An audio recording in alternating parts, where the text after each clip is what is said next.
Hi everyone, welcome to the first of our NBA team previews. We're going to start with the Boston Celtics, who this summer blew their team up and traded the longtime face of the franchise, Paul Pierce, to the Brooklyn Nets, along with Kevin Garnett and Jason Terry, and saw their head coach, Doc Rivers, leave for the LA Clippers.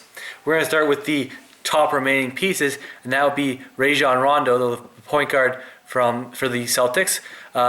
And he's coming off a torn ACL. It happened mid-season last year, so it's questionable to see how he returns, when he returns to full strength, if he's ready for opening day, or if he hits full strength more by the time the year 2014 rolls around. We look at their other top players. That'd be guard Avery Bradley, who is one of the better defensive guards off the ball. He makes a lot of plays with his hands. He was a big reason why the Celtics almost pulled off that big 20-point comeback against the Knicks or it was a 30-point comeback against the Knicks that was cut short after he had a bunch of good saves. Very athletic, can be a shutdown guard, expecting to be a second-team all-defense this year. But after that, really, you're looking at a bunch of pieces that aren't really going anywhere. We're going to start with the horrible contract they got in the trade with the Nets, Gerald Wallace. That's a contract they're going to want to get out from under somehow. We don't know how. One of the better players I forgot is the guy they're going to be going to in their offensive system. That's Jeff Green, back last year after missing all the season before after heart surgery. Expect him to be taking nearly 20 shots a game. He's going to be getting a lot of touches, going to be the focal point of their offense. He's big body. Not really sure if he's a 3 or 4, but that's all right in this new NBA small ball. Look at some other players.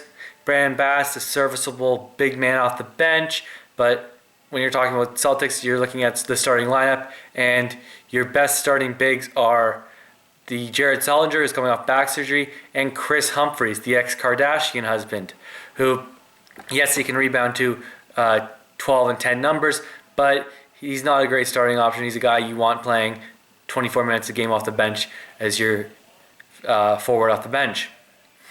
Look at some other interesting pieces for the Celtics. They drafted Kelly Olynyk out of Gonzaga, the big Canadian. He's a good outside shooter, not so much of a rebounding game, so he'll be a bit of a stretch 4. Courtney Lee's an interesting contract. They might be able to trade at $5 million a year. Good defensive player, but really needs an offensive system. And then there's a couple youngish guards, I guess. I mean, Jordan Crawford is turning 25 next year, and Marshawn Brooks. Both can be high quantity scorers, but they're going to take a lot of shots and getting their points. Not exactly the greatest shooters.